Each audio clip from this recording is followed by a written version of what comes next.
باقی رہنے والی نیکی۔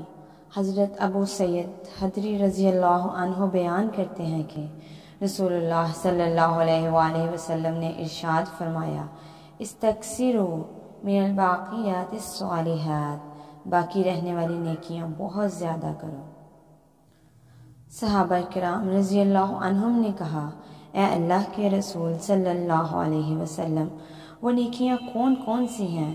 رسول اللہ صلی اللہ علیہ وآلہ وسلم نے پہلے 4 نیکیاں بیان کی اور فرمایا یہ باقی رہنے والی نیکیاں ہیں، اور آخر پر ارشاد فرمایا لا حول ولا قوت الا باللہ، یہ بھی باقی رہنے والی نیکیوں میں سے ایک ہے۔ گناہوں کی بخشش کا خزانہ۔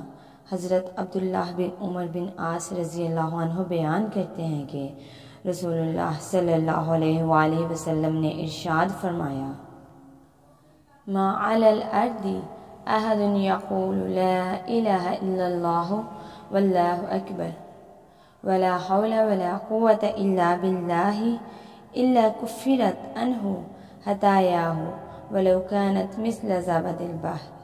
جو شخص بھی زمین پر لا الہ الا اللہ واللہ اکبر ولا حول ولا قوة الا باللہ پڑھتا ہے، اللہ سمندر کی جاگ کے برابر گناہ بھی معاف کر دیتے ہیں۔